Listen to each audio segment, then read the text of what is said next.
Buenas noches, amigos del Instituto Panameño de Terapia Cognitivo-Conductual. Hoy estamos nuevamente con ustedes en nuestros live de psicoeducación dirigido a la población general, a psicólogos y a todos los que nos escuchan, pues que desean informarse y que desean obtener información científica de primera mano, de mano de nuestros expertos. Hoy, pues, desde el Instituto Panameño de Terapia Cognitiva nos sentimos muy honrados por nuestra invitada. Ella es la magíster Tiare Tapia, especialista en niños y adolescentes. Así que muchísimas gracias por tu invitación, por estar aquí con nosotros, por aceptar nuestra invitación para hablarnos de entendiendo mi enojo, justo ahora cuando hay pues muchísima frustración por todo lo que se está viviendo, ¿no? Y que ha sido una de las cosas que pues está aumentando pues antes de la pandemia. Así que muchísimas gracias, Tiare, por estar acá. Y bueno, te dejo para que puedas saludar a todos y este es tu espacio. Tiare, como les había dicho, ella es parte del Instituto Panameño de Terapia Cognitivo-Conductual. Se ha formado en el Instituto Panameño de Terapia Cognitiva-Conductual y pues estamos muy contentos de que esté acá con nosotros. Adelante. Buenas noches, Jessica. Buenas noches a los que se han conectado con nosotros hoy. Para mí es un honor que ustedes me hayan invitado.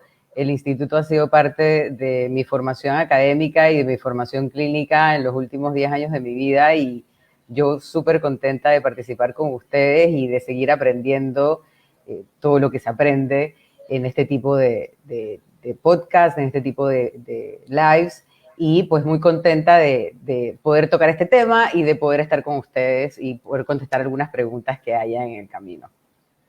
Bueno, bienvenida. Y tal y como lo decíamos, ha sido un tema muy esperado, porque pues a la gente le cuesta muchísimo reconocer las emociones y también poder hablar de ellas. Entonces, háblanos un poco, Tiare, de qué son las emociones, cuáles son, cuál es su función y en especial pues nos gustaría que nos hablaras y te extendieras un poquito más en lo que es la ira principalmente, ¿no?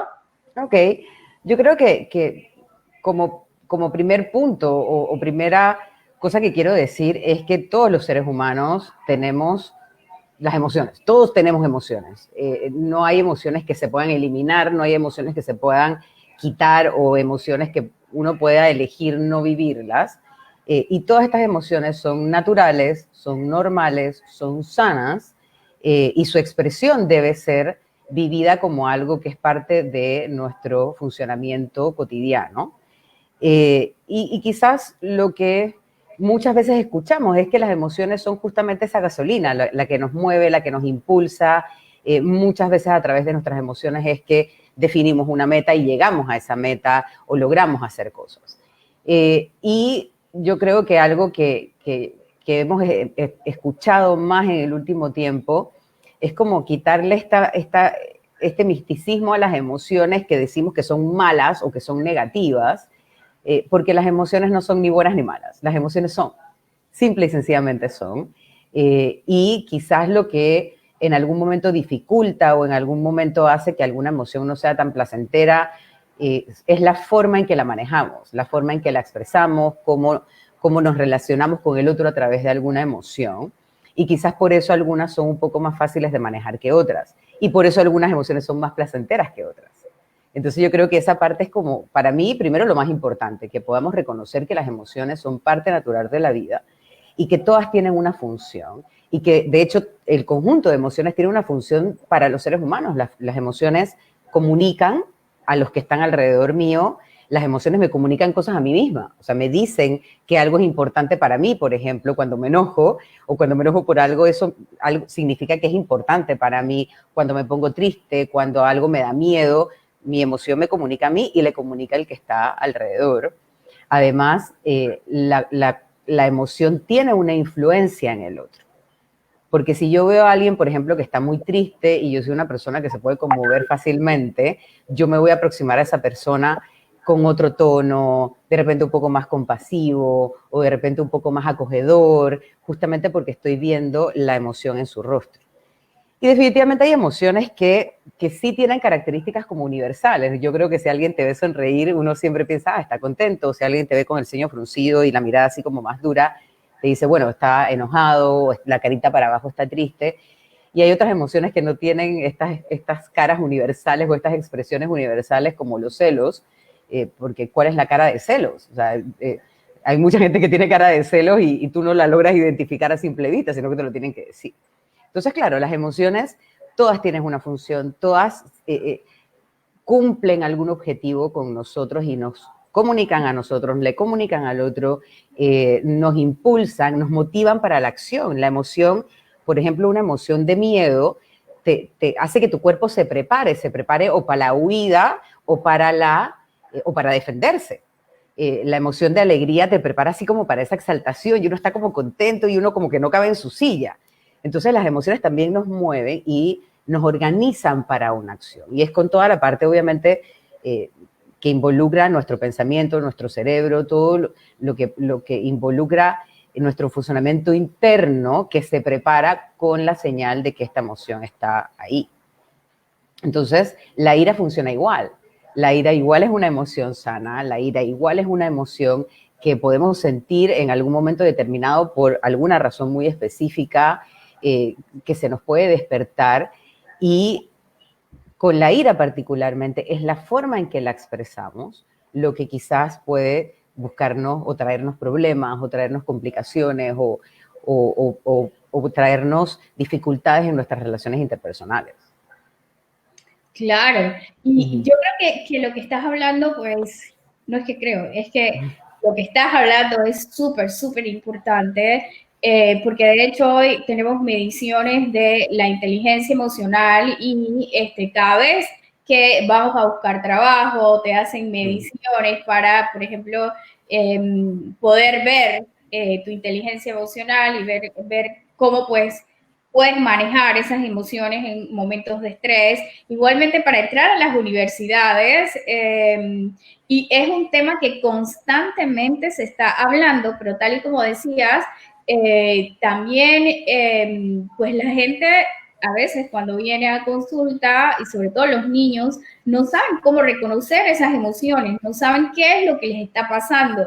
Entonces hay un sufrimiento también porque a veces, sobre todo los niños y a los adolescentes, piensan que es malo. También las personas, por ejemplo, vemos hombres, por decirlo de alguna manera, que se sienten como, ¿sabes? No quieren sentir alegría la alegría se la reservan muchísimo. Entonces los ves ahí como que están contentos, pero no sabes si están tan alegres o no. Entonces, y también esto que a veces pues no las sabemos reconocer como tal y que la gente también dice como, bueno, es que no sé si estoy tan feliz o realmente estoy enojado o es parte de las dos, ¿no? Entonces, claro. Eh, y en ese sentido, el saber es poder, Jessica. El hecho de que nosotros empecemos a reconocer las emociones, a reconocer cómo funcionan, cómo vienen, de dónde vienen, nos ayuda también a poder incluso anticiparnos ante ciertas situaciones, porque ya yo sé más o menos que esto me puede pasar. Entonces, si yo ya conozco mi emoción y yo la entiendo y yo sé que, por ejemplo, a mí las películas de terror me dan susto, entonces yo no quiero sentir susto, yo voy a evitar ir a ver la película de terror porque entonces después voy a estar ansiosa y voy a imaginarme que el payaso me sale por la alcantarilla, si yo veo la película de It, por ejemplo. Entonces, si yo sé que eso a mí me afecta, entonces yo puedo anticiparme y tomar las medidas necesarias para poder regular un poco más la emoción. Porque yo, de hecho, incluso cuando hablamos de inteligencia emocional, yo automáticamente cambio en mi cabeza la palabra y hablo de regulación emocional.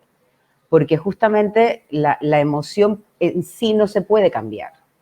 Y la emoción en sí no se puede controlar. Yo no te puedo decir, Jessica, ponte contenta. O Jessica, ponte triste.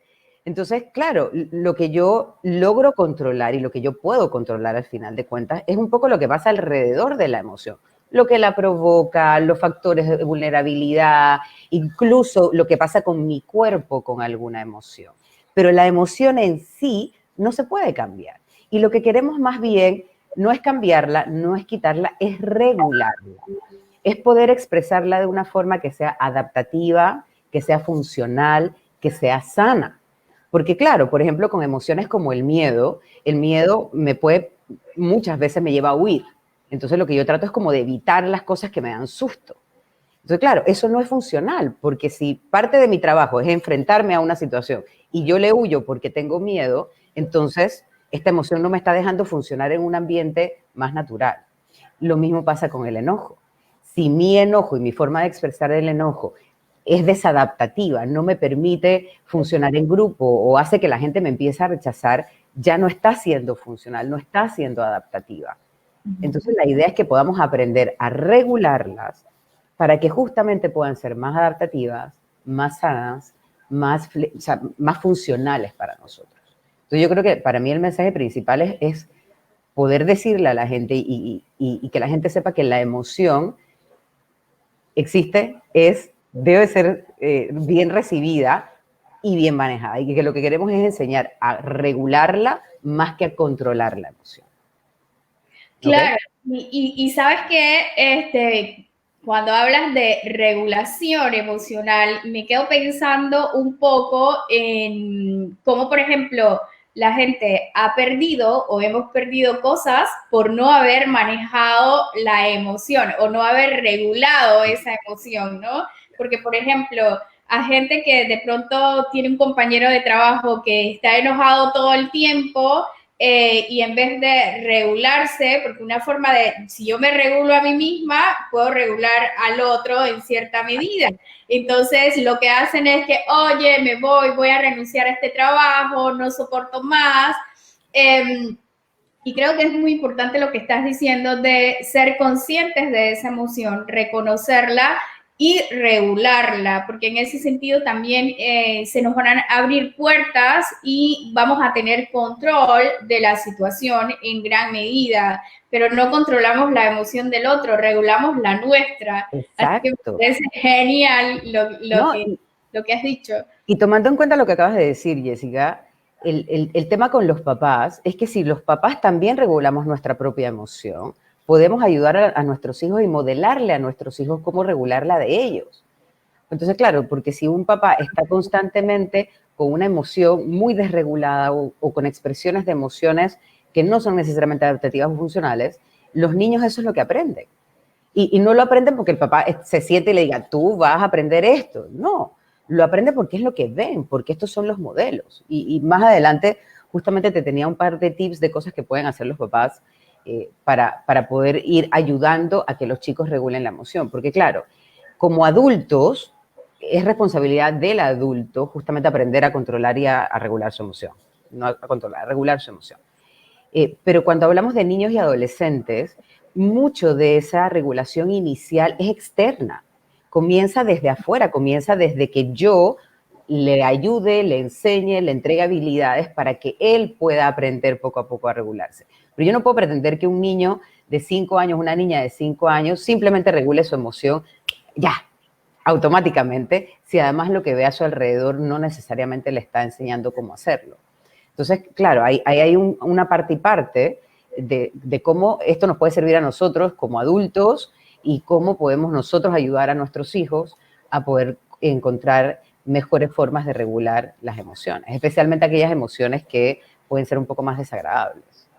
Claro, y justo en estos lives, pues es para darnos cuenta de cuánto nos hace falta psicoeducarnos y crecer en esto, ¿no? Entonces, no tenemos que empezar por los niños, tenemos que empezar por nosotros mismos, a poder reconocer nuestras emociones, a poder regularlas y poder transmitir a las otras personas y en especial a nuestros hijos ese estado de control, se pudiera llamar, para que esto no nos desborde, porque si realmente estamos desbordados, entonces sí tenemos un problema muy serio, Claro. que es lo que acabas de decir, ¿no? exacto. Y, Que, perdón. bueno, tengo preguntas por acá, Sí, pero sí, claro. iba a decir algo. Sí, es que les iba a decir que justamente este conocer la emoción también nos ayuda a identificar justamente aquellas cosas que yo puedo manejar después. O sea, por ejemplo, ninguna emoción aparece de la nada, ninguna emoción aparece porque sí, las emociones aparecen por algo y, por ejemplo, y muchas veces hay un evento que las provoca y este evento no necesariamente tiene que ser algo que está pasando enfrente mío, que puede ser. A veces el evento que me provoca una emoción puede ser un pensamiento o un recuerdo o una misma emoción mía, porque de repente tú escuchas a un niño decir, es que me dio miedo y después me enojé porque me dio miedo, porque yo sé que eso no me tiene que dar miedo. Entonces, claro, la emoción parte de un evento que además conlleva una parte de interpretación, conlleva un pensamiento, lo que yo pienso del evento, qué significado le doy, qué interpretación le doy, qué me recuerda y qué me hace ligar hacia atrás. Además de eso, entonces súmale que tenemos factores de vulnerabilidad. Y yo creo que en este momento reconocer que la pandemia es un factor de vulnerabilidad que nos hace estar mucho más sensibles a una gama de emociones que de repente en otro momento no las expreso. Estos factores de vulnerabilidad pueden ser actuales, puede ser falta de sueño, puede ser falta de comida, puede ser mucho estrés en el trabajo, la tensión que viven los chicos ahora con todo el tema de la educación en línea, de estar todo el día conectados y de a veces no entender. Son factores que nos hacen más vulnerables. Entonces, claro, si yo he dormido mal, y yo que soy un poco dormilona, si yo he dormido mal, yo voy a estar mucho más susceptible en la mañana a que si tú me dices algo que de repente me moleste, yo reaccione. Y puedo reaccionar desreguladamente, pero claro, yo no tomé en cuenta, o a veces como papás no tomamos en cuenta que nuestros hijos también están expuestos a estos factores de vulnerabilidad, que además pueden venir de mucho más atrás, cuando hablamos de traumas, cuando hablamos de recuerdos que han sido, o de situaciones que han sido muy importantes en nuestra vida, que nos han marcado, también son factores de vulnerabilidad. Y a todo esto, también tengo que sumarle lo que siento en el cuerpo. Y tengo que sumarle que se me calienta la cara, que se me aprietan las manos, que me pongo así, que empiezo a temblar. Con diferentes emociones tengo diferentes reacciones en el cuerpo. Entonces, todas estas cosas que yo te acabo de mencionar justamente hacen la emoción y entonces la sacan. Y claro, como no puedo controlar la emoción, si te pones a ver, yo puedo controlar o puedo buscar cómo entender o anticiparme a todo esto que está a mi alrededor, para que justamente yo pueda regular mejor mi emoción.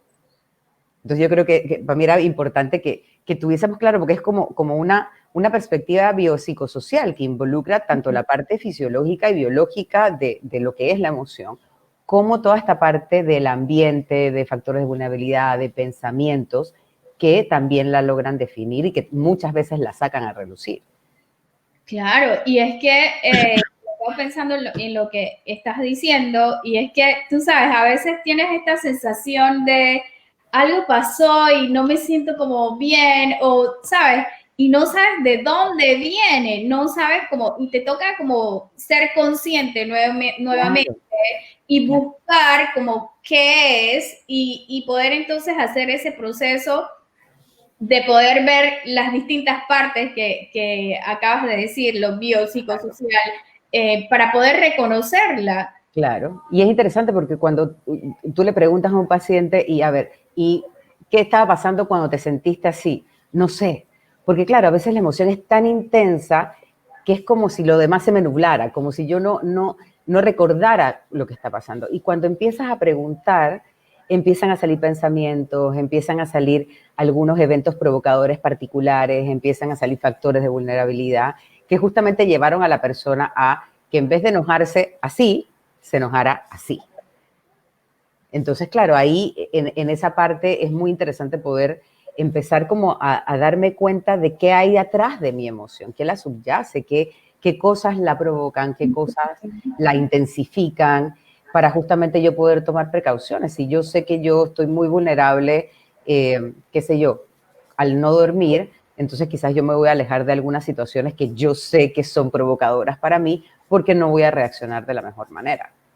Y esto, que los papás lo sepan también es importantísimo, porque si ya yo sé que mi hijo reacciona con mucha agresividad o con mucha tristeza o con mucha ansiedad ante X estímulo, yo puedo ver cómo o le enseño a manejarlo o mientras lo logra manejar, quizás mantener el estímulo un poco más alejado.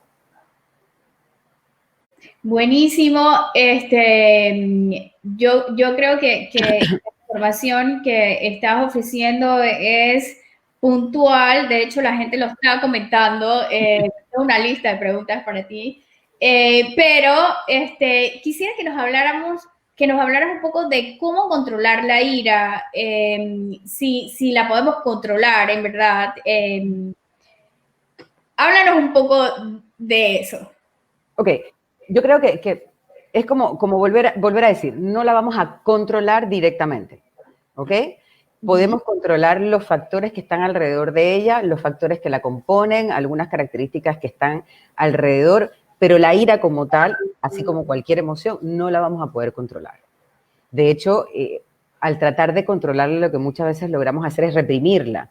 Y lo que pasa después es que soy como un volcancito y puedo estar dormido por mucho tiempo, pero cuando digo voy a hacer erupción, me llevo a todos los aldeanos que están alrededor enfrente y hago erupción. De hecho, en algún momento alguien nos explicaba, no recuerdo en este momento quién fue, creo que fue Eduardo Bunges en alguno de los cursos que tuvimos, que nos explicaba el enojo o la emoción como un globo. Entonces, claro, tienes tres alternativas. Lo inflas, lo inflas, lo inflas, lo inflas, lo inflas y explota y golpea a los que está alrededor. O te lo tragas y explota para adentro y me hace daño a mí. O dejo salir el aire de a poquitito y empiezo a dejar salir el aire de a poquitito y entonces me quedo con mi globito bien hecho, no lastima a nadie, no me lastimo yo y el aire no está.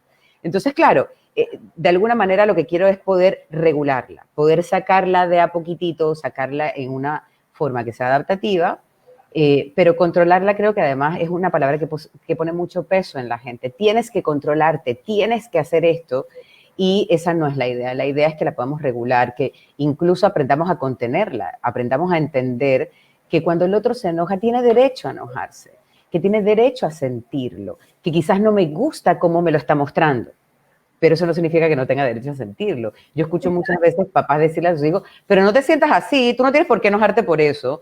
Y yo digo, pero ¿quién dijo que no? O sea, ¿dónde está escrito que no se puede enojar por eso? Porque claro, para mí es algo que me enoja, de repente para ti no. Entonces, más que controlarla, como dijimos hace un ratito, es regularla. Y sí, definitivamente se puede regular.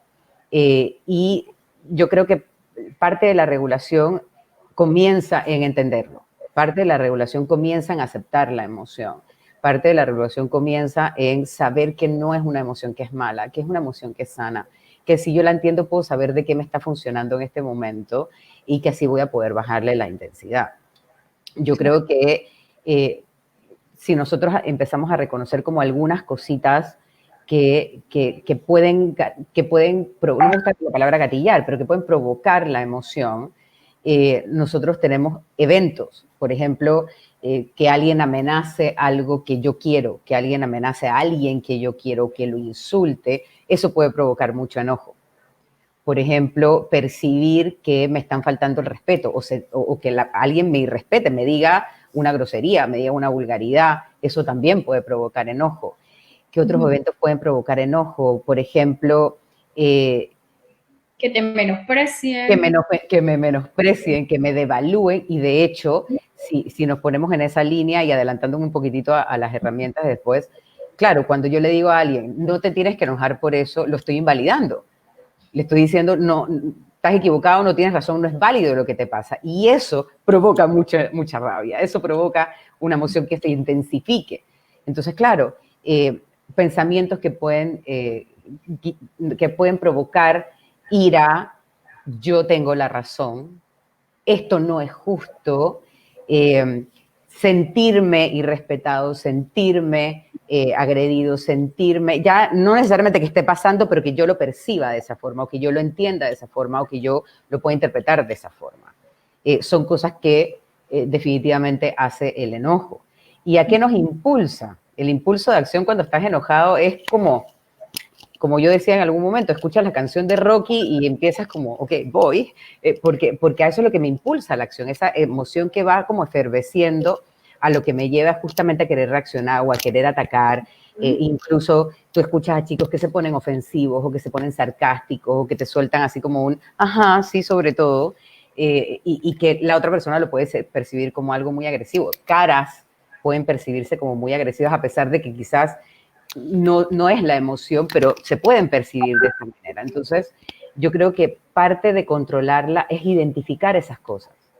Porque si ya yo sé que esta situación me provoca mucha rabia, yo puedo buscar la forma o de solucionar la situación, o de alejarme de la situación, o de manejar la situación de una manera distinta que no me provoque el enojo. Entonces ahí tienes un primer punto de cómo poder regular la emoción, reconociendo qué es lo que me pasa. Otro punto es justamente reconocer en mi cuerpo los impulsos a los que me provoca y quizás actuar opuestamente. O sea, si lo que yo quiero en este momento es pegarte, es como que bajo las manos y si las pongo un poco más pegaditas a mi cuerpo, ya no estoy como con las ganas de irme encima tuyo. Entonces también puede ayudarnos a regular un poco esa emoción. Definitivamente hay cosas que los papás pueden hacer para ayudar a sus hijos a regular su emoción.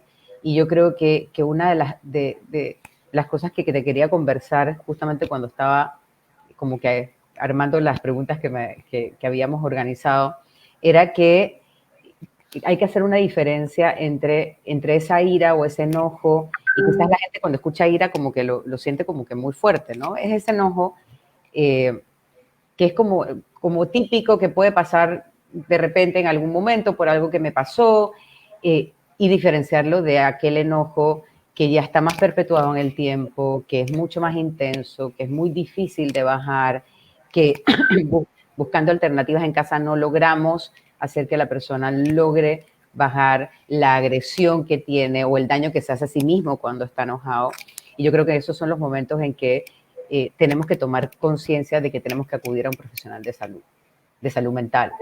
Y yo creo que hay que hacer como la diferencia, porque es distinto un niño que se enojó un par de veces porque estaba jugando play con los amiguitos y no le resultó algo y se frustró y tiró el control, pero no es algo que el niño haga siempre y no reacciona así de esa manera todo el tiempo, versus aquel niño que cada vez que pasa algo, cada vez que se frustra o cada vez que se enfrenta a alguna situación, reacciona con agresividad y con ira y con enojo. Entonces yo creo que ya cuando nosotros empezamos a ver de que esto es una situación que se repite y se repite y se repite, yo creo que es importante que los papás podamos acudir a un profesional de salud que me dé herramientas a mí y al niño o al adolescente para que pueda manejar mejor su emoción. Entonces, aparte de eso, que creo que es súper importante y creo que de hecho ahí, obviamente mi camiseta está muy puesta, las terapias basadas en la evidencia, las terapias que están basadas como un poco más en el aquí y en el ahora, de poder ayudarte en lo que está pasando en este momento, que puedas regular tu emoción, siento que son mucho más efectivas en algún momento para este tipo de cosas. Y yo creo que eso es importante que la gente también empiece a tomar conciencia, ¿no? De buscar terapeutas idóneos, de buscar terapeutas que se especialicen y que tengan herramientas adecuadas para lo que a mi hijo le está pasando. Esto no quita que en otras condiciones o en otras circunstancias haya otros tipos de terapias y corrientes que sean efectivas. Yo creo que en este caso, y especialmente cuando hay que trabajar con niños y adolescentes, las terapias basadas en la evidencia son mucho más efectivas, y las terapias que involucran lo conductual con lo cognitivo y las emociones eh, son más fáciles de trabajar y para dar herramientas más efectivas en el momento. Claro. Entonces, ¿Sabes perdón. qué? Ajá, sí, dale. Dime. No, es que me queda esto que estabas diciendo y es muy triste, o sea, te escucho y cuando lo dices me conecto con que es muy triste, por ejemplo, que el padre no sepa manejar la ira y que entonces todos los que están alrededor, o no puede ser el padre, puede ser cualquier persona que no sepa manejar la ira. Y después el volcán, cuando erupciona, pues le toca a todo el mundo, y si no, y si los demás no tienen herramientas para poder afrontar eso, entonces surgen otras reacciones de Claro. mucho, emociones de mucho rencor, también, digo, aumenta la ira, como decías, Entonces encontramos, por ejemplo, a estas familias que están llenas de ira y que la transmiten de generación en generación y que es muy triste porque realmente todos están sufriendo muchísimo el tema de la emoción que la emoción tal y como decías tiene una función y la función es de protegernos, la función es de poder, poder poner un alto a las cosas que nos pudieran estar haciendo daño. Entonces, esto que es para protegernos se convierte entonces en el mal de todo el mundo. Exacto. Y en la batalla de todo el mundo. Y me conecto, como te decía, con esa tristeza de sufrimiento, ¿no? Claro. De no poder controlarlo. Entonces, sí es muy impactante lo que estabas narrando, porque de verdad que afecta a muchísima gente. Y pues la gente nos estaba comentando como que súper importante lo que, por ejemplo, comenta Zulay, que dice que el confinamiento provoca mucho enojo en los niños, en los adolescentes, y ni mencionar en los adultos, dice ella. Pues sí, ¿no? Es lo que están diciendo los estudios ahorita mismo. Y justamente poder validar esa emoción, validar el enojo que me puede producir el confinamiento, porque no puedo salir, porque no puedo ver a mis amigos, porque no puedo compartir, porque, ojo, no es solamente los niños o los papás, es que, claro, cuando mis papás están trabajando y yo estoy en la escuela, yo tengo un tubo de escape y estoy con mis amiguitos y estoy corriendo y estoy saltando y estoy compartiendo. Y cuando llego a la casa, mis papás todavía no han llegado, así que si yo tengo un enojo y golpeo la mesa o tiro el control del play o qué sé yo, o me frustro y hago con los brazos así, no hay nadie aquí atrás que me diga, no te puedes enojar o no te enojes o cálmate o ¿por qué te sientes así? Pero entonces, claro, ahora en la pandemia estamos todos con la cabeza encima de todo el mundo, todos viendo las emociones que tiene todo el mundo, todos queriendo controlar las emociones de los demás. Y yo creo que darse un espacio a mí y a los que me rodean para poder vivirse la emoción sin criticarla, sino que aceptándola, respetándola, mientras eso no implique que sea agresiva, ni con golpes, ni que sea violenta. Pero claro, si yo le digo a mi hijo, tienes todo el derecho de estar enojado, pero sabes que anda a tu cuarto y en tu cuarto puedes gritar. O en tu cuarto, si quieres pegarle al cojín, pégale al cojín a tu cuarto, pero no tienes que hacerlo aquí encima mío. Cuando ya estés más tranquilo, conversamos. Pero si yo le digo, no te tienes que sentir así, ¿y por qué no sé qué? Y yo me voy alzando, se hace una escalada de gritos y de enojo. Entonces él estaba enojado, yo también me enojé con él porque él se enojó, entonces se enojó más arriba y me gritó más y no paró nunca.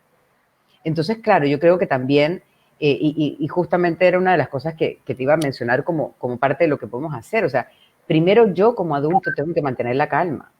Y tengo que esperar un poquitito, porque claro, quiero que el niño entienda o que el adolescente entienda en el pico más alto del enojo. Y ahí quiero que me entienda y quiero que escuche y quiero que se calme. Y eso es casi imposible, para no decir imposible completo, casi imposible. Pero sabemos que es muy difícil que en el momento en que tú estás con la emoción en su máxima expresión, tú te sientas a escucharme o tú te calmes automáticamente. Entonces, claro, si yo te doy un espacio, sale un momentito, anda al patio, o anda al baño, o anda al cuarto, y después conversamos cuando estés más tranquilo. En ningún momento le dije, ¿estás bien lo que estás haciendo? No, simplemente le dije, tómate tu espacio y ten ese momento. Incluso mi reacción como papá ante un tantrum, ante una pataleta de enojo, si se iguala al niño o al adolescente, no vamos para ninguna parte. En cambio, si yo trato de mantener la calma y yo igual te hablo con una voz más baja, pausada, digo, te entiendo, sé que puedes estar enojado, sé que eso te molestó muchísimo, entiendo que te sientas así. El minuto que alguien te dice que entiende que te sientas así, que entiende lo que te está pasando, enseguida es una sensación como de que no me estoy volviendo loco. Ok, no estoy tan mal. Entonces, claro, eso ayuda mucho a que la emoción baje. No que se quite, no que se borre, pero que baje en intensidad. Y al bajar la intensidad, para mí es como directamente proporcional. baja la intensidad de la emoción, sube mi capacidad de entender, sube mi capacidad lógica de hablarlo, de conversarlo, de ya detenerme yo conscientemente. Cuando estoy aquí arriba, no hay manera. Cuando estoy aquí arriba, no hay manera que yo me pueda calmar con que tú me digas, pero cálmate, ¿pero por qué te enojas? Eso lo que hace es que me enoje más. Y yo le pongo en algunos momentos a mis estudiantes el ejemplo de, claro, si el niño está jugando con sus amiguitos PlayStation, por ejemplo, a las 7 de la noche, o está viendo un programa de televisión que espera durante todo el día porque lo dan a las 7 de la noche, y la mamá lo llama a que venga a recoger la maleta a las 7 de la noche, el niño se va a enojar. Y tiene todo el derecho de enojarse, tiene razón de enojarse. Me estás quitando de este espacio que yo esperé todo el día para ver, porque ahorita quieres que recoja la maleta. Entonces, claro, si yo logro entender eso, también como mamá digo, ok, perfecto, tú quieres ver tu programa a las 7, ven a recoger la maleta ahora a las 6:30 para que no tengamos que interrumpirlo y no te enojes. Entonces, claro, estoy validando tu emoción, tienes derecho a enojarte. Porque, claro, te estoy interrumpiendo, nos pasa a nosotros. Si yo estoy aquí ocupada contigo y mi hijo chiquito viene y me empieza a interrumpir, yo probablemente también me voy a enojar, porque además que me va a dar pena, me voy a enojar porque te dije que no vinieras porque yo estoy trabajando. Entonces, claro, con los niños pasa lo mismo. Si yo te interrumpo algo que tú estás haciendo, también te vas a enojar. Claro. En cambio, si yo te lo entiendo, y ahí es donde te hablaba justamente de ese anticiparse. Si ya yo sé que todos los días a las 7 tú quieres ver ese programa que dura media hora, ¿por qué no puedo pedirte a las 6:30 que recojas la maleta? O ponerlo como regla, a las 6:30 se recoge la maleta. O a las 7:30 se recoge la maleta. Terminas tu programa y te paras y vienes a recoger la maleta. Claro.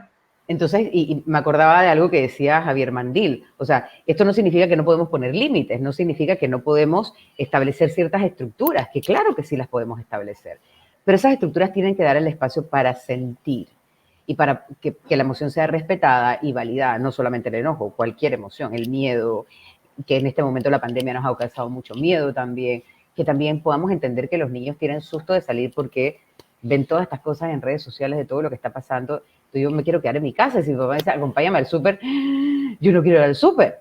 No, que vienes conmigo porque tú... Entonces el niño, claro, tiene derecho a estar con sustos. Claro. Con todo lo que uno lee, si nosotros adultos nos asustamos, los niños más todavía. Entonces, ese primer punto de mantener la calma y poder esperar un poquitito a que se te baje, de tener paciencia, de darte un espacio, de quizás sí, no restringir, pero sí como estructurar un poco en qué espacios tú vas a poder o no, o que si tú estás en tu cuarto y tú estás enojado en tu cuarto y estás haciendo una pataleta, pero que no está molestando a nadie más, darte el espacio para que lo hagas y después conversar contigo. Otra cosa que es importante, que ya la hemos dicho, es el tema de la validación. Poder validar tu enojo, lo que piensas, lo que te pasó. No necesariamente tengo que validar la conducta, no tengo que validar que le pegaste a tu hermanito porque te enojaste, no tengo que validar que rompiste un florero o tiraste, como decía Mandil, el plato de ravioles por ¿cómo se llama?, por encima cuando estás enojado. Pero yo sí puedo validar que te sientas así. Yo entiendo que te sientes enojado. Yo me imagino que eso te tiene que haber molestado mucho.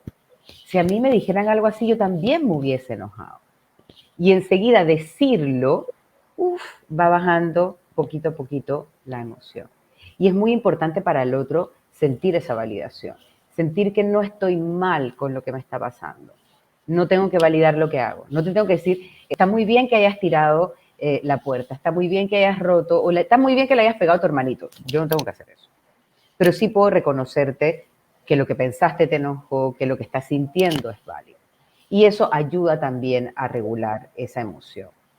Otra cosa que podemos hacer es justamente, y esto es como, si lo empezamos a hacer antes, cuando llegue el momento, va a ser mucho más fácil aplicarlo, porque a todo esto, si esto se lo queremos enseñar en el minuto en que el chico está enojado, pues no va a resultar. Por ejemplo, una resolución efectiva de problemas. O sea, ¿cómo soluciono un problema? Cuando algo, ¿cuál es el problema? ¿Qué lo causó? ¿Cuáles son las alternativas que tengo para solucionarlo? Encontrar una que sea efectiva y entonces hacerla y evaluar si funciona o no funciona. Pero justamente eso no se lo puedo enseñar en el momento del enojo. Y por eso todo el tema de las habilidades de regulación emocional, de las habilidades sociales, de habilidades que a veces los papás asumimos que los hijos tienen y que no es así, porque si no se las he enseñado no la van a tener. Porque nosotros no nacemos con esto, no nacemos sabiendo a resolver un problema, aprendemos a resolver problemas, aprendemos a solucionar situaciones.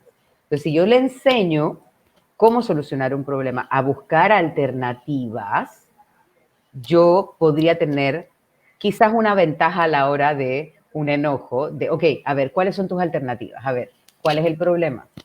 ¿Qué podemos hacer con esto? ¿Qué podemos hacer con esto? Y claro, definitivamente enseñarlo antes, perdón, y practicarlo antes. No practicarlo cuando solamente hay emoción, que pues, esto puede servir definitivamente con cualquier emoción, pero con la rabia definitivamente es una herramienta muy útil. Pero practicarlo antes, practicarlo un par de veces, a ver, ¿qué harías en tal situación? ¿Y qué podría pasar con esto? ¿Y qué harías con esto otro? ¿Y qué alternativas crees que tendrías? Que son cosas que no necesitan de nada más que conversarlo, de nada más que sentarse y hablar.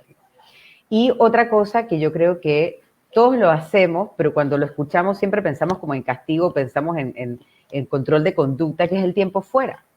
Y yo soy de las que se toma bastante tiempo fuera, especialmente cuando la computadora se enoja conmigo o yo me enojo con ella, y entonces ella no quiere hacer lo que yo quiero. Entonces, claro, lo que me dan ganas es de agarrarla y quizás darle un par de martillazos encima. Exactamente. Y claro, lo que yo hago justamente para no destruir la computadora en un enojo es que me paro y me alejo de la computadora. Y me alejo y respiro y voy y me tomo un vaso de agua, o voy y de repente veo un ratito tele, o voy y converso con alguien, y después regreso y ya ella y yo estamos calmadas, entonces podemos empezar a trabajar de nuevo. El tiempo fuera es súper natural, Jessica, y es algo que no necesita ser visto como un castigo. Es justamente un tiempo fuera del estímulo que me está provocando una emoción. Entonces, claro, si están los dos hermanitos jugando y el hermanito chiquito está hinchando al otro y lo molesta y lo molesta y lo molesta y lo molesta, y el más grande se enoja y lo que le quiere meter es un cascotazo, a ver, vamos a jugar una cosa. Fulanito se queda aquí en el cuarto y tú y yo nos vamos a ir de este lado, vamos a conversar y le hago un tiempo fuera, naturalmente. Porque claro, si además lo regaño y le digo lo que tiene que hacer y le digo que se tiene que calmar con el estímulo al lado, que probablemente el estímulo sigue burlándose, sigue molestando, sigue pullándome, no me voy a calmar. Entonces, alejándome del estímulo, y esto sirve niños, adolescentes, adultos, con todo el mundo. Si yo me alejo del estímulo que en ese momento me está provocando la emoción tan intensa, no por siempre, pero en ese momento doy 2 pasos para atrás y uno lo dice y lo escucha. Dame 2 minutos, deja que se me pase, dame 2 minutos que yo te voy a contestar ahorita, espérate. O cuando estamos teniendo una conversación por el celular, que yo veo que la conversación va mal y lo que decido es no contestar el próximo mensaje, o mejor no lo leo por un rato porque si no me voy a enganchar, eso es un tiempo fuera. Y es súper natural, no es un castigo, no te estoy mandando lejos para castigarte, te estoy ayudando a que puedas regular tu emoción. Y explicado así, visto así, ayuda a que los chicos también lo puedan entender no como un castigo, sino como una herramienta. Claro, y es un tiempo para ti también, que te mereces y lo necesitas, mereces y necesitas para poder regular la emoción. Claro. Todo esto que estás narrando, pues me vienen como muchos casos así a la cabeza. Y pues estoy pensando en todos esos eventos que activan el enojo, pero que además, que para poder regularlo tal y como dices, tenemos que estar muy pendientes de nosotros mismos y de nuestros hijos. Porque efectivamente los padres pues aprendemos a reconocer cuáles son las cosas que a nuestros hijos no les gustan, y podemos entonces anticiparnos a esa respuesta y tal como tú dices que funciona muy, muy bien el tema de que nosotros podamos entonces enseñarles a ellos estas habilidades sociales para poder ellos entonces que tengan ese control de poder enfrentar esa situación. Por ejemplo, el niño mío cuando estaba más chiquito, de 4 años, había un niño como que lo molestaba. Entonces yo le decía como que, párate enfrente de mí y cuando el otro venga a hacerte tal cosa, ponte a tomarte el cuaderno, tú le vas a decir con esta cara. Entonces se comenzaba a reír, ja, ja, ja, ja. Yo con esa cara no, con esa cara no. Entonces es con esta cara. Entonces, ¿sabes? Y lo practicábamos y lo practicábamos. Y entonces él decía como tal fulano, a mí me molesta o yo no me siento a gusto con que tú hagas tal cosa. Claro. El día que lo hizo fue una cosa espectacular. O sea, yo llegué a buscarlo a la escuela y fue como, mamá, Diana. Entonces le pregunto, ¿y qué fue lo que te dijo el otro? Me dijo, está bien, Samuel, no te toco tus cosas. Entonces, ¿sabes? Eso lo empoderó muchísimo. Un niño de 4 años. Exacto. Entonces, creo que es muy importante. Lo vemos también en los adolescentes. Sí. En la medida que les das esas habilidades sociales, sienten ese control, aprenden a reconocer sus emociones y aprenden a regular al otro también. Exacto. Y es una sensación de logro que además te dice yo puedo. Exacto. Y yo puedo. Entonces, sí, eso es importantísimo, Jessica. Y yo creo que justamente tomar también nosotros, papás, conciencia de cómo nosotros nos desregulamos y lo que le modelamos a nuestros hijos, como decíamos al principio, es vital. O sea, no puedo elegir confrontar al chico en el momento en que está con su emoción más desregulada. No va a entender y me voy a frustrar porque no me está entendiendo. No, por ejemplo, un chico que muestra su enojo con agresión, de manera muy agresiva. Si yo le pego, le estoy mostrando que eso es lo correcto, que eso es normal. Y lo que quiero es modelarle algo distinto. Entonces, claro, si yo lo que quiero es modelarte que esa no es la forma, agresivo no es la forma, gritando no es la forma, pegando no es la forma, y yo lo que utilizo para enseñarte es un golpe, lo que te estoy enseñando es lo contrario. Exacto. Porque es como el padre Gatica, que predica pero no practica, y mucho aprendemos más que todo es por el ejemplo y el modelo que estoy viendo más que lo que tú me dices. Entonces, ahí como esas son cosas que los papás tenemos que tener muy en mente. No, evita confrontar cuando el chico está en su máxima expresión desregulada, no pegar, porque quiero modelarte algo distinto. Entonces, claro, si tú estás aquí arriba y gritando, si yo te empiezo a hablar más bajo, tranquilo, a ver, yo sé que estás enojado, tienes todo el derecho, tú vas a ver que te vas a calmar, esto no va a durar, la emoción nunca es eterna, nadie está eternamente enojado o eternamente triste o eternamente alegre, estaríamos agotados, eso sí, si estuviéramos eternamente emocionados por algo. Si es necesario y no logro que el chico haga el time out, yo creo que los papás también tenemos que reconocer cuándo el papá puede dar 2 pasos para atrás. Porque hay veces que los papás también como que queremos que lograr que el chico se controle ya y me pongo muy encima de él. Entonces yo también tengo que aprender como a echarme un poquitito para atrás, no a permitirle que haga lo que quiera, no a permitirle que me destruya la casa en un enojo, pero sí como que, ¿sabes qué? En este momento no quieres hablar conmigo, no puedes, yo me voy a ir para mi cuarto, cuando tú estés más tranquilo me avisas y conversamos.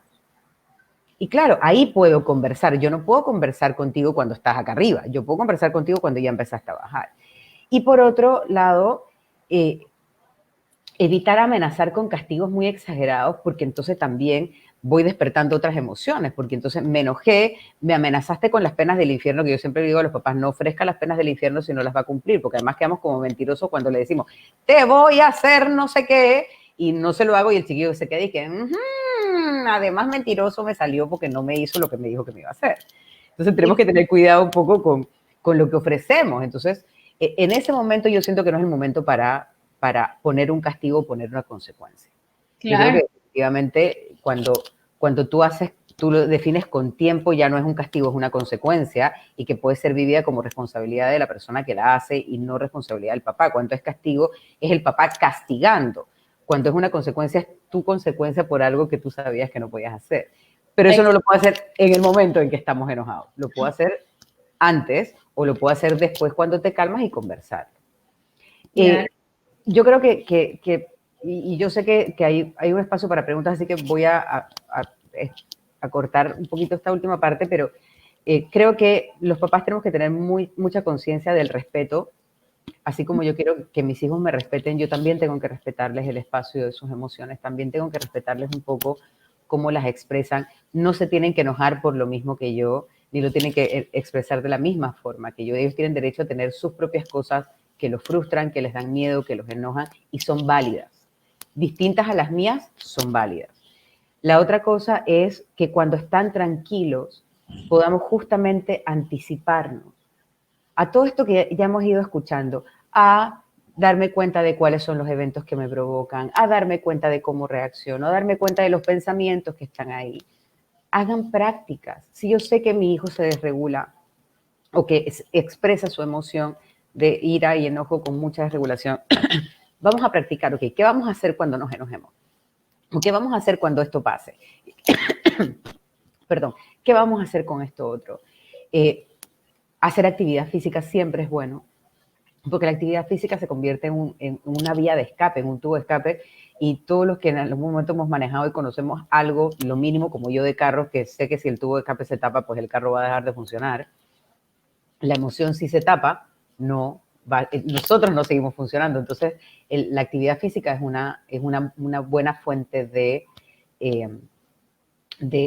usarlo como tubo de escape, perdón. Y definitivamente que muchas veces se nos olvida que es también como elogiarlos cuando no están haciendo tantrums, elogiarlos cuando están regulados, cuando han logrado manejar una situación de forma adecuada. Es como que, ¡ay, qué bien, te felicito! Estabas muy enojado y lograste manejarlo, estoy tan contento. Y sí, y yo lo hago medio exagerado, pero hacerlo así a ellos les funciona.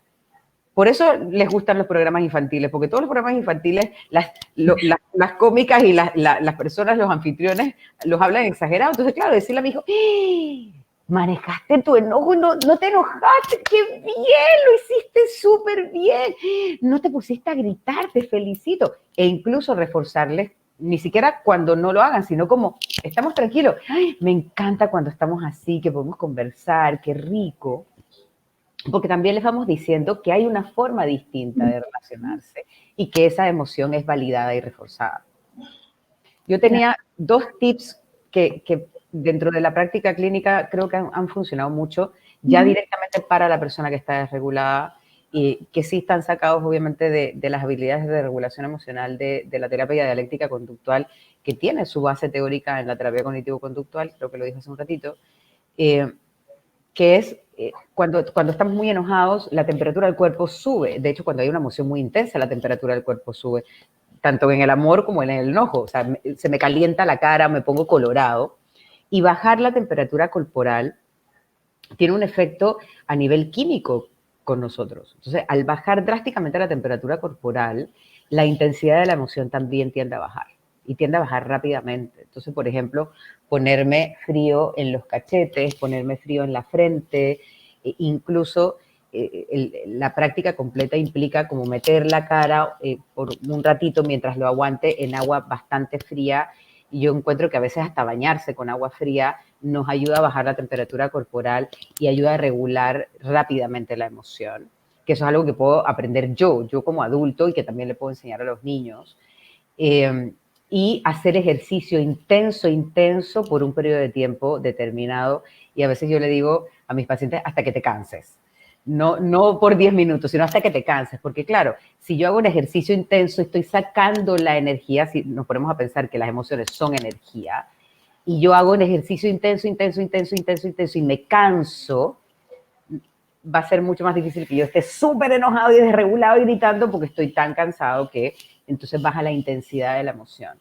Hay otras dos técnicas que son más tipo mindfulness y como de respiración y de centrarse en el momento. Hay mantras, en estos días me mandaron uno muy bonito que se lo agradecí a la colega que me lo mandó, de mantras que tienen que ver justamente con centrarte, con no permitir que la emoción o el enojo sea quien te domine, sino tú poder dominarlo de vuelta. Y a mí me ha parecido, y sé que me voy a encontrar con gente que lo puede haber vivido distinto como terapeuta, que estas dos, que son como más de respiración pausada y estar muy consciente de lo que inspiro y lo que expiro, resultan más con ansiedad, son más efectivas cuando hay ansiedad y que estas dos son un poco más efectivas cuando son emociones muy intensas como el enojo, que hay veces que se nos sale de control, ¿no? Claro, claro. Oye, buenísimas las recomendaciones y todos los tips para poder identificar en qué momento se activa el enojo, cómo lo podemos regular. Yo creo que es información súper, súper valiosa lo que acabas de decir, pues las herramientas que pueden usar los padres, las personas en general para poder regularse y también volverse a pensar en que las habilidades sociales son aprendidas y las tenemos que enseñar. Yo creo que debe ser una materia del colegio el tema y el tema también del manejo de las emociones, Sí. porque son fundamentales, De hecho, porque entiendo que hay programas en algunos países de habilidades para regulación emocional que se dan en las escuelas, que es parte del pensum académico, como darte las herramientas desde el reconocimiento de que no nacemos con ellas, de que nadie nació sabiendo esto. claro, de hecho para nosotros sabes que es muy funcional en el programa Las Claras, que es con madres adolescentes en vulnerabilidad. Nosotros tenemos un taller que funciona como si fuera una materia, porque siendo chicas pues de vulnerabilidad hay que pues enseñarles mucho del manejo de las emociones y sobre todo las habilidades sociales, ya que nuestra intención es colocarlas en un lugar de trabajo, entonces, ¿sabes? No, si vives en un área marginal donde hay mucha agresividad, esas habilidades básicamente no son las que te van a servir en Claro. el trabajo. Sí. Pero creo que es muy, muy importante que se incorpore dentro del sistema educativo y pues si no está incorporado dentro del sistema educativo, pues estos espacios son justo para eso, para psicoeducar a la gente, para que la gente sepa que existen herramientas para poder abordar estas situaciones, qué es la normalidad y qué no es la normalidad, cuándo buscar ayuda y dónde buscar ayuda, ¿no? Que es lo que nos has dicho acá como experta, pues estamos muy contentos. Y bueno, este es el momento de las preguntas. Y bueno, acá nos pregunta, ¿cómo puede hacer una joven para poder regular su odio hacia sus progenitores? Pregunta fuerte, ¿eh? Es una pregunta fuerte y yo creo que es justamente tan fuerte que una respuesta sencilla es imposible para eso. Probablemente este odio viene con muchas otras cosas, con mucha historia, con muchos factores de vulnerabilidad, con muchos pensamientos que lo acompañan. Y yo creo que son justamente las preguntas en las que yo recomendaría justamente poder consultar con un profesional que me ayude como a procesar esto que me pasa. El odio no es una emoción sencilla.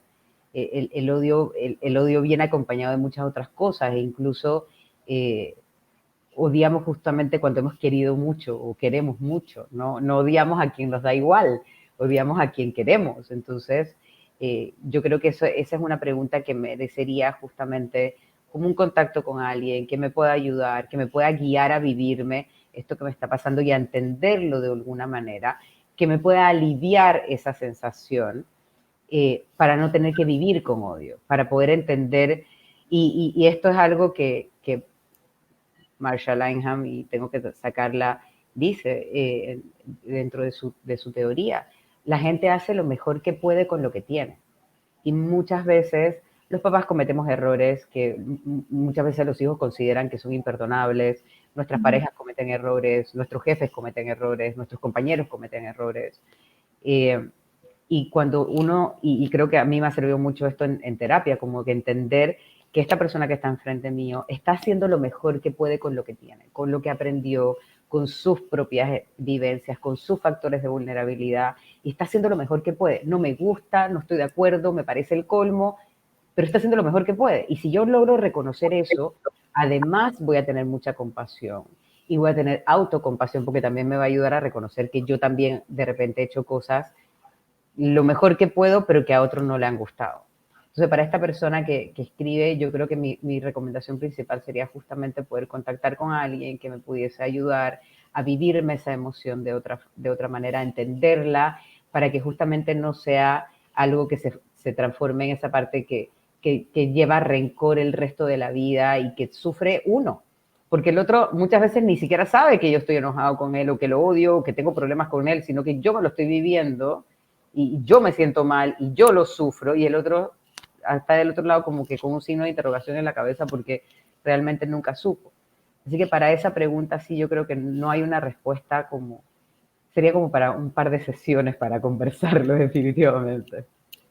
Claro que sí. Bueno, mira, Stephanie Alvarado nos pregunta, ¿qué técnicas recomienda para reconocer e identificar las emociones y cómo emplearlas para regularlas antes de que escalen? Yo creo Especialmente que, en un contexto perdón, donde deban ser tomadas decisiones importantes. Perdón, especialmente en un contexto donde deban ser tomadas decisiones importantes. qué buena pregunta. Yo creo que y como las emociones tienen los mismos componentes, pero lo que está dentro de esos componentes es distinto para cada uno, conlleva primero como que un autoconocimiento y una revisión, como de poder ir dándome cuenta qué cosas ya me han disparado, no me gusta disparar, me han provocado en algún momento alguna emoción o qué cosas me digo cuando tengo alguna emoción particular, para ir justamente reconociendo e ir poniendo las cosas como en su respectiva categoría y saber que hay algunas que se entrelazan unas a otras, porque yo puedo sentir mucho enojo y a la vez mucho miedo, y yo creo que ir reconociéndolas de acuerdo a su función o de acuerdo a lo que me dicen a mí de lo que está pasando. Hay varios textos que hablan un poco sobre eso. Te puedes encontrar con muchas explicaciones de cómo funciona la emoción. Yo creo que las explicaciones que van más en la línea de lo biopsicosocial, que involucran todos los aspectos, no solamente uno u otro, sino que involucran la parte biológica, la parte social, o sea, el ambiente, más la psicológica, nos ayudan a entender un poquito más la emoción. Es muy difícil que yo le diga, que te diga a ti, Stephanie, supongo que estás mirando, ¿no? Específicamente cómo hacer para reconocer tus emociones, porque como cada uno lo mueven cosas distintas, lo que me enoja a mí no necesariamente le enoja a Jessica y lo que te duele a ti no necesariamente me duele a mí. Entonces, yo creo que entenderlas en contexto general, ir identificando algunos pensamientos que me digo cuando tengo algunas emociones, por ejemplo, yo cuando estoy triste me digo, todo siempre va a ser lo mismo. Entonces, claro, ahí hay una distorsión cognitiva, ahí hay una sobregeneralización de una situación muy particular, pero si yo me digo eso siempre y cada vez que me lo digo estoy triste o cada vez que lo digo me pongo triste, ya yo puedo empezar a reconocer que cuando yo generalizo o situaciones en donde se generaliza pueden provocarme un poco de tristeza o me pueden conectar con esa emoción. Pero claro, ahí las emociones son tan individuales en un sentido, o sea, son tan generales porque todas las tenemos y todas tienen los mismos componentes, pero ya en la parte como más minuciosa, cada uno se emociona por cosas diferentes, ¿no? Claro, y lo maneja diferente, y tal como lo has explicado, ¿no? Bueno, yo he tenido como algunos casos de una chica súper lista, ¿sabes? Que iba a una entrevista, que iba a una entrevista en un banco ¿sabes? Y la emoción la paralizó y dijo, ¿sabes qué? No puedo hacer la entrevista, tengo mucho miedo de hacer la entrevista, además de que no pertenezco aquí. Entonces, yo siempre me pregunto como que, ok, si yo, porque yo era la persona que la llevaba, si yo no hubiese estado ahí para hacer esa intervención rápido antes de entrar, que de hecho consiguió el trabajo y ya ahora tiene casa, tiene un montón de cosas, entonces, si tú no estás ahí, si no tienes ese agente, si no lo puedes hacer tú para regularte tú misma, y si no tienes una persona que sea como esa muleta para poder regularte, entonces ya pierdes esa oportunidad, ¿sabes? Porque de pronto se va, no vuelve más y dices, ¿sabes qué? No pude con eso. Entonces pierdes oportunidades y pues sí es importante lo que estabas diciendo de poder reconocernos a nosotros mismos, Claro. reconocernos con nuestras diferencias. Acá tenemos otra pregunta de Solange Marín Ibáñez que dice, ¿qué hacer cuando el chico enojado es grosero e irrespetuoso con sus padres, productos de su enojo? Qué hacer ella o qué hacer los papás? ¿O qué hacer el chico? Porque ahí la pregunta queda un poco abierta. Exacto. Sí, porque claro, si es algo que yo estoy viendo y que yo estoy viendo que el chico que me gusta es grosero con sus papás y eso es algo que a mí no me gusta, yo tendría que como que asumir o decírselo en algún momento en que él esté más tranquilo o yo alejarme del estímulo que me incomoda. Porque claro, si esto es lo que yo estoy viendo que tú estás haciendo con tus papás, de repente no es algo que yo quiero vivir. Si es el chico tendría que aprender a regular un poco su emoción y lograr expresarla de una forma en que no lastima al otro. Como hemos dicho desde el principio, la emoción es válida, la forma en que la expreso de repente no es la correcta. Y si son los papás, también aprender quizás a poner ciertos límites de cómo tú expresas tu emoción delante de nosotros, porque el hecho de que yo te la valide, el hecho de que yo la entienda y que la comprenda no significa que tú puedes agredirme o que tienes permiso para agredirme. Entonces, creo que la visión o la respuesta va a ser mucho en la línea de cada una de las personas que me lo pregunte. Yo Claro, creo que si es algo que yo estoy viendo y que viéndolo es algo que me incomoda y este chico realmente me gusta, o se lo tengo que decir en un momento que esté más tranquilo, y si no me atrevo a decírselo, tengo que pensar si esto es algo que yo me quiero vivir, si esta es una situación que yo quiero presenciar o que incluso quiero que en algún momento me la puedan hacer a mí. Entonces, ahí variaría un poco dependiendo de quién pregunta. claro, claro que sí. Eh, bueno, porque cada quien en su espacio tiene una forma de reaccionar ante la emoción del otro, ¿no? Entonces, y de tratar de regularla, ¿no? Omaida pregunta, ¿sería buena idea administrar mindfulness y difusión a los niños y adolescentes? Por supuesto que sí. Yo pienso que mindfulness debería, así como las habilidades para regulación emocional, mindfulness debiera estar en el pensum académico de los chicos y debiese ser algo que se enseña desde chiquititos, porque yo me impacto y he conversado con algunos colegas de la cantidad de niños que están sufriendo ansiedad, porque yo sé que la ansiedad es una emoción y es válida y es natural, pero de la cantidad de niños que sufren la ansiedad porque no saben cómo manejarla, porque no saben cómo, y el tema de justamente poder estar mindful, de estar aquí ahora, de concentrarme en lo que tengo enfrente, no en lo que yo creo que puede pasar o en lo que yo creo que va a venir, eh, no solamente con la parte ansiosa, sino con la parte de las tristezas, con las partes del enojo, con todas aquellas emociones que en algún momento consideramos desagradables. Así que sí, Omaida, yo creo que sería como, para mí en la educación ese es el siguiente paso, y de hecho es un paso que se debió haber dado hace mucho tiempo, pero siento que en este momento es el paso, y con todo lo que hemos vivido y con todo lo que hemos visto que ha pasado con los chicos, sería querer tapar el sol con un dedo, pensar que no lo tenemos que hacer. Sí, hay que hacerlo, pienso que tiene que estar incluido y sería ideal que se dijera como ya como ley, o sea, esto es parte del pensum, así como tenemos que dar ecología en las universidades y que tenemos que dar X o Y materia, yo creo que en las escuelas se tiene que dar habilidades para regulación emocional y que esas incluyen todo el tema de mindfulness. Exacto. Mira que Gina Paola Marín nos dice, tengo un adolescente de 16 años con Asperger, muy, muy superado, pero todo esto de la pandemia es complicado para mí y saber llevar a mi hijo, bueno, es complicado. Por favor, ayúdenme. Yo creo que ahí el poder contactar con algún profesional, porque una cosa es lo que tú haces como mamá con tu niño o con tu hija que tiene Asperger, y la otra parte es tu propio proceso personal y lo que a ti te pasa como mamá, como mujer. Y yo creo que este espacio de pandemia ha hecho que todos los psicólogos y especialmente los clínicos hayamos tenido que acostumbrarnos y adecuarnos y adaptarnos a esta atención virtual, a hacer esto así y no cuando Yariela me invita a las charlas, entonces que yo me muevo por todo el salón porque yo soy así de moverme, entonces yo aquí estoy sentada, entonces me tiemblan las piernas ya porque yo quiero pararme. Yo siento que la pandemia ha hecho que también tengamos que revisar ciertas cosas nuestras. Y yo creo a esta mamá, me dijiste el nombre, sorry, no lo retuve, Jessica, la persona que te preguntó. Gina. Gina, yo creo, Gina, que reconocer que tú necesitas un espacio también como para poder tener ese escape, poder conversarlo, de cómo puedes hacer, qué otras herramientas puedes utilizar, yo creo que sería ideal buscar justamente la ayuda con un profesional.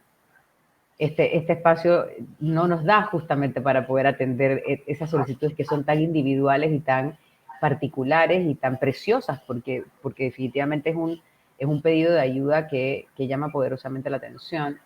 Y yo creo que hay entidades, tanto gubernamentales como privadas, que están manejando bajos costos. Hay mucha gente que está donando tiempo, hay gente que está cobrando un poco menos que lo que normalmente cobra, y yo creo que tanto en el Instituto de Terapia Cognitivo-Conductual se pueden buscar nombres. En Google tú buscas terapias de algún tipo o institutos aquí en Panamá y también te salen. Yo también soy parte del Instituto Panameño de Terapia Familiar y de Pareja, por ejemplo. Ahí también salen nombres de terapeutas. Y yo creo que buscar esa ayuda y darme la oportunidad de recibirla es importantísimo. Y más cuando estoy en una situación que además implica un triple y cuádruple trabajo de mi parte con una persona que tiene una necesidad especial, ¿no? Sí, claro, Gina. Entonces, tal y como dice Tiare, valiosísimo que hayas escrito y que hayas, Valiente. exacto, que hayas escrito y que te hayas abierto para darte la recomendación que tenemos a la mano. La idea de nosotros es pues justo llegar a todos para que la gente sepa dónde están los especialistas, en qué momento buscarlos, eh, quiénes son los especialistas idóneos para poder hacerlo, para poder hacer las consultas. Así que, Gina, te alentamos a que pues escribas y ver de qué manera entonces te podemos ayudar con este tema, ¿no? Así que yo creo que ha sido súper, súper, súper bueno todo lo que nuestra invitada de hoy, Tiare Tapia, pues nos ha conversado acerca de las emociones. Tenemos aquí muchísimas felicitaciones y pues muchísimos escritos acerca de que es importante el tema, que es cool la información, que es excelente, que hay que valorar, que hay que educar en las emociones, y hay muchas felicitaciones. Así que yo creo que el tema, pues, como una probadita de todo lo que se tiene que conectar la gente con esto, ¿no? Y de poder ver la importancia de conocer, reconocer y manejar las emociones, tal y como lo has recomendado como profesional en este tema. Así que gracias a todos, gracias Tiare por estar con nosotros, de verdad que te apreciamos muchísimo. Como profesional, como amiga, eres pues excelente, así que muchísimas gracias por acompañarnos. Gracias a todos los que estuvieron escuchando. Claro, te dejo este espacio pues para que te puedas dirigir a toda la gente que nos sigue y pues para que estés en contacto con ellos, para despedirnos. Gracias. Primero que todo, muchas gracias, Jessica. Hacer esto así contigo ha sido realmente agradable, realmente rico. Yo reconozco que yo me pongo un poco nerviosa antes de este tipo de cosas, así que para mí hacerlo así ha sido muy rico, te lo agradezco. Gracias a todos los que escucharon. Espero que les haya servido, espero que la información haya podido llegar justamente a los oídos que más lo necesitan, que la podamos transmitir, que podamos justamente empezar una cultura como de psicoeducación. Si ya yo aprendí esto, enseñárselo a otra persona, no solamente este video, sino las cosas que yo he ido aprendiendo, poder enseñarlos a los demás. Yo creo que entre más sanos nuestros hijos son, más sanos nuestros niños son y nuestros adolescentes son, más sanos vamos a ser de adultos y más vamos a poder manejar nuestras emociones de una forma que sea adaptativa y sana. Les agradezco mucho a los que me escucharon. Un saludo, muy buenas noches. Mil gracias, Jessica, por esta oportunidad. A Yariela, principalmente también por esta oportunidad. y al Instituto Panameño de Terapia Cognitivo-Conductual por siempre abrirme la puerta. Así que muchas gracias. Bueno, muchísimas gracias, Tiare. Te despedimos con un gran abrazo a la distancia. A la Y a distancia. toda la gente que nos sigue, muchísimas gracias por estar acá, muchísimas gracias por esperarnos. Hoy pues tuvimos un poco de problemas técnicos para iniciar, pero muchísimas gracias por estar al pendiente, por seguirnos, por hacer las preguntas, por estar interesados en poder escuchar y replicar la información. Para nosotros es muy, muy importante. Así que les deseo pues un excelente resto de semana y fin de semana, y el próximo miércoles estaremos aquí nuevamente con Lizzy López, quien nos va a estar hablando de duelo. Así que no se lo pueden perder. Los vemos entonces el próximo miércoles. Muchísimas gracias, Tiare, muchísimas gracias a toda la gente que nos escucha. Saludos. Buenas noches. Buenas noches. Bye bye.